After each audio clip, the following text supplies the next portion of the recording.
یسألک اہل الکتاب ان تنزل علیہم کتاب من السماء، یہ اہل کتاب، یہ یہودی ہے، محمد صلی اللہ علیہ وسلم آپ سے مطالبہ کر رہے ہیں کہ ان پر ایک کتاب آسمان سے اتاری جائے،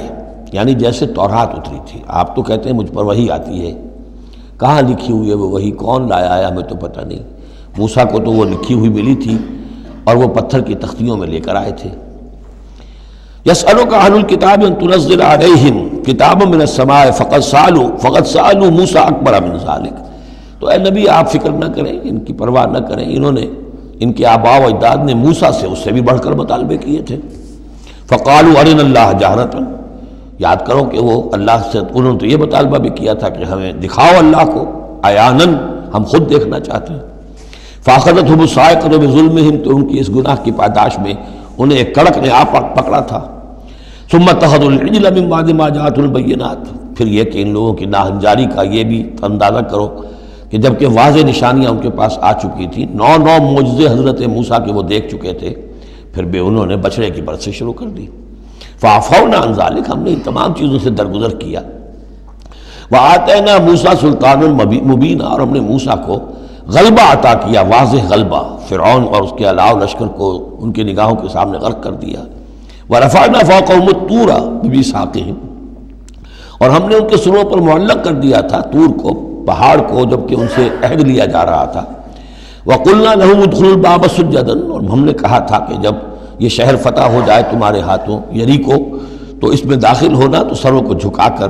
وقلنا لهم لا تعدوا في السبت، اور ہم نے ان سے یہ بھی کہا تھا کہ سبت کا، ہفتے کا جو قانون ہے اس میں حد سے تجاوز نہ کرو۔ وَأَخَذْنَا مِنْهُمْ مِيثَاقًا غَلِيظًا،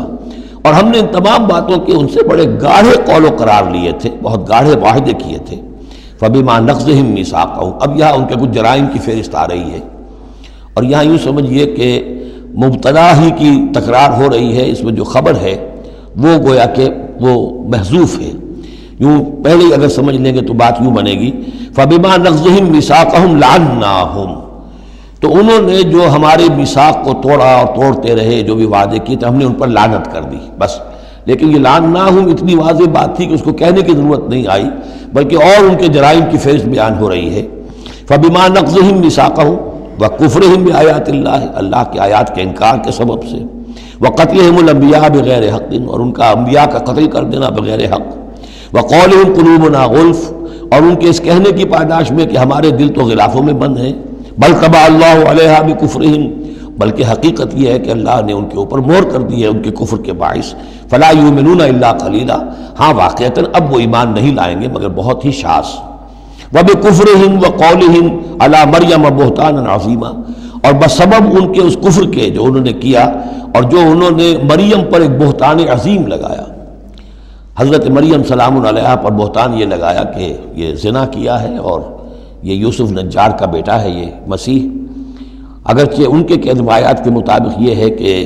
ان کی نسبت تھی، یوسف نجار بڑھئی تھے ایک، ان کے ساتھ حضرت مریم کی نسبت ہو چکی تھی، لیکن وداعی نہیں ہوئی تھی، لیکن وداعی سے پہلے ہی ان کے مابین تعلق ہوا اور یہ بیٹا ہو گیا، تو یہ تو پھر ولد الزنا ہوا۔ یہ تھی اتنی بڑی بات تھی جو وہ کہتے ہیں، اور اس کو باقاعدہ پکچرز بنا کے امریکہ میں چلاتے ہیں۔ سن آف مین، تم جسے سن آف گاڈ کہتے ہیں وہ سن آف مین ہے۔ اب سن آف مین جو ہے اس کو سمجھ لیجئے کہ اس کا مطلب کیا ہوا پھر، کہ آؤٹ آف ویڈ لاک ہی تو آخر ہوا نا، اس کا جو پیدا ہوا اگر حضرت مسیح تو وہ صحیح جائز ولادت سے تو نہ ہوا، اگر انسان کا بیٹا ہے۔ بہرحال اتنے بڑے بڑے بہتان لگائے۔ وَبِكُفْرِهِمْ وَقَوْلِهِمْ عَلَىٰ مَرْيَمَ بُهْتَانًا عَظِيمًا وَقَوْلِهِمْ إِنَّا قَتَلْنَا الْمَسِيحَ عِيسَى ابْنَ مَرْيَمَ رَسُولَ اللَّهِ، اور بسبب ان کے یہ کہنے کہ ہم نے قتل کیا مسیح کو، عیسیٰ ابن مریم کو، رسول اللہ، اللہ کے رسول کو۔ یہ رسول اللہ ان کا لفظ نہیں ہے، یہ اللہ کی طرف سے سائن آف ایکسکلیمیشن کے ساتھ۔ اچھا، ان کا دعویٰ یہ ہے کہ انہوں نے اللہ کے رسول کو قتل کیا، جبکہ رسول تو قتل ہو ہی نہیں سکتا۔ کتب اللہ لأغلبن انا ورسلی، یہ تو اللہ کا فیصلہ ہے، طے شدہ لکھا ہوا ہے کہ میں اور میرے رسول تو غالب آ کر رہیں گے۔ تو ان کی تو یہ جرتیں ہیں کہ یہ سمجھتے ہیں کہ انہوں نے اللہ کے ایک رسول کو قتل کیا ہے۔ وما قتلوہ وما صلبوہ، ہرگز انہوں نے قتل نہیں کیا، نہ اسے سولی دی۔ ولیکن شبہ لہم، بلکہ اس کی شبیہ بنا دی گئی ان کے لیے، صورت بنا دی گئی، مشابہت کر دی گئی اس کے ساتھ ان کے لیے، کہ انہوں نے جس کو سمجھا ہے کہ وہ مسیح ہے، وہ مسیح نہیں تھا، وہ مسیح کی جگہ کوئی اور تھا، جو انجیل برنباس سے معلوم ہوتا ہے کہ جوڈاس اسکیریوٹ جو کہ حواریین میں سے ایک تھا، ویسے اس کی نیت اور تھی، بد نیتی نہیں تھی، وہ ایک لمبی بات ہو جائے گی، اس کا وقت دورہ قرآن میں نہیں ہے، نیت اس کی کچھ اور تھی، لیکن اس نے گرفتار کرایا تھا، اور اس گرفتاری کے پاداش میں پھر اللہ تعالیٰ نے اس کی شکل جو حضرت مسیح کی بنا دی، اور حضرت مسیح کی جگہ وہ پکڑا گیا اور سولی چڑھا۔ وما قتلوه وما صلبوه ولكن شبه لهم وان الذين اختلفوا فيه لفي شك منه، اور جو لوگ اس کے بارے میں اختلاف میں پڑے ہوئے ہیں وہ شکوک و شبہات میں ہیں، انہیں خود پتہ نہیں کہ ہوا کیا، کیسے ہوا۔ ما لهم به من علم، ان کے پاس اس کے ضمن میں کوئی علم نہیں ہے، الا اتباع الظن، سوائے اس کے کہ اٹکل پچو کے تیر چلاتے ہیں۔ وما قتلوه یقینا، یہ بات یقینی ہے کہ اسے قتل نہیں کیا گیا، وہ قتل نہیں ہوا، وہ صلیب نہیں دیا گیا علیہ الصلاۃ والسلام، بل رفع اللہ الیہ، بلکہ اللہ نے اسے اٹھا لیا اپنی طرف۔ وکان اللہ عزیزا حکیما، اور اللہ تعالیٰ زبردست ہے، کمال حکمت والا۔ اس کی تفصیل میں آپ کو پہلے بتا چکا ہوں کہ کیا شکل پیش آئی تھی اس باغ میں جہاں حضرت مسیح اپنے حواریین کے ساتھ روپوش تھے، جو کہ تفصیل انجیل برنباس میں ہے۔ وَإِن مِّنْ أَهْلِ الْكِتَابِ إِلَّا لَيُؤْمِنَنَّ بِهِ قَبْلَ مَوْتِهِ، اور نہیں رہے گا اہل کتاب میں سے کوئی بھی مگر اس پر ایمان لا کر رہے گا اس کی موت سے قبل، یعنی حضرت مسیح مرے نہیں ہیں، زندہ ہیں، وہ دوبارہ آئیں گے، اور دوبارہ جب آئیں گے تو اہل کتاب میں سے کوئی شخص نہیں رہے گا جو ان پر ایمان نہ لے آئے۔ وَيَوْمَ الْقِيَامَةِ يَكُونُ عَلَيْهِمْ شَهِيدًا، اور قیامت کے دن وہی ان کے خلاف گواہ بن کر کھڑا ہوگا۔ یہ خلاف گواہی وہی آ گئی جو ہم نے پڑھا تھا 41ویں آیت میں، فَكَيْفَ إِذَا جِئْنَا مِن كُلِّ أُمَّةٍ بِشَهِيدٍ وَجِئْنَا بِكَ عَلَىٰ هَٰؤُلَاءِ شَهِيدًا، ہر نبی کو اپنی قوم کے خلاف گواہی دینی، لہذا حضرت مسیح علیہ السلام اپنی اس قوم، اپنی امت کے خلاف گواہی دیں گے۔ فَبِظُلْمٍ مِّنَ الَّذِينَ هَادُوا حَرَّمْنَا عَلَيْهِمْ طَيِّبَاتٍ أُحِلَّتْ لَهُمْ، تو اللہ تعالیٰ کی ایک سنت یہ بھی ہے کہ کوئی قوم اگر کسی معاملے میں حد سے گزرتی ہے تو اس کو سزا کی ایک شکل یہ بھی ہوتی ہے کہ حلال چیزوں سے بھی محروم کر دیا جائے، حرام کر دی جائیں۔ تو ان لوگوں نے جنہوں نے یہودیت اختیار کی، ان کی اسی غلط روش کے باعث حرمنا علیہم طیبات، ہم نے بعض پاکیزہ چیزیں بھی ان پر حرام کر دیں، احلت لہم، جو کہ اصلاً ان کے لیے حلال تھیں، جیسے کہ حضرت